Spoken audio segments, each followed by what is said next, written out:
எதிர்நீச்சல் சீரியலில் தலையில் அடிபட்டு மருத்துவமனையில் அனுமதிக்கப்பட்டிருக்கும் ஈஸ்வரிக்காக கொற்றவை வீட்டில் விசாரிக்க செல்ல அங்கே இந்த வீட்டில் இருப்பவர்கள் யாரோ தான் ஈஸ்வரியின் கழுத்தை நெரித்து தலையில் கடுமையாக அடித்திருக்காங்க அப்படின்னு டாக்டர் சொல்லியிருக்காரு.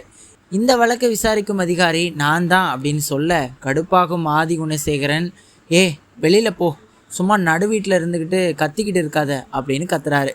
அப்போது கொற்றவை, இப்போது அமைதியாக போகிறேன், அடுத்து என்னுடைய விசாரணை வேறு விதமாக இருக்கும் அப்படின்னு சொல்லிட்டு கிளம்புறா. இந்த நிலையில் ஜனனி, நந்தினி, ரேணுகா அனைவரும் வீட்டிற்கு வந்து இப்படி அநியாயமாக ஈஸ்வரி அக்காவை கொன்னுட்டிங்களே அப்படின்னு சொல்லி கத்துறாங்க.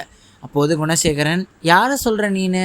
ஜனனியை அதட்ட, நீங்கள் தான்னு ஜனனி குணசேகரனை சொல்கிறாங்க. உடனே குணசேகரன், ஈஸ்வரி இந்த நிலைக்கு கொண்டு வந்தது நீ தான், நீயும் புருஷன் கூட ஒழுங்காக வாழாமல் அடுத்தவர்களையும் வாழ விடாமல் பண்ணிக்கிட்டு இருக்க, இந்த கல்யாணம் நடக்கக்கூடாது என்பதற்காக நீ தான் ஈஸ்வரியை அடிச்சிருக்க அப்படின்னு சொல்ல அதிர்ச்சி அடைந்த ஜனனி, என்னது நானா? நீங்கள் உங்களை காப்பாற்றிக்க என்ன வேணாலும் செய்வீங்க, ஈஸ்வரி அக்காவின் இந்த நிலைமைக்கு நீங்கள் தான் காரணம் என்பதை நிரூபித்து உங்களை நான் உள்ளே தள்ளுறேன் அப்படின்னு சவால் விடுறாங்க. உடனே கதிர் ஜனனியை, எங்கே வந்து யார்கிட்ட சவால் விட்டுட்டு இருக்க, ஒழுங்காக பொம்பளையா இரு அப்படின்னு சொல்ல, டேய் கதிர், உன்னை நான் கொன்னுடுவேன், என்னை பற்றி உனக்கு சரியாக தெரியாது, ஏதாவது பேசுன அவ்வளவுதான், எனக்கு வர ஆத்திரத்தில் மொத்த குடும்பத்தையும் வெட்டி போட்டுட்டு போயிட்டே இருப்பேன், அந்த அசிங்கமான வேலையை செய்தது யார் அப்படின்னு நான் கூடிய சீக்கிரமே நிரூபித்து காட்டுறேன் அப்படின்றாங்க ஜனனி.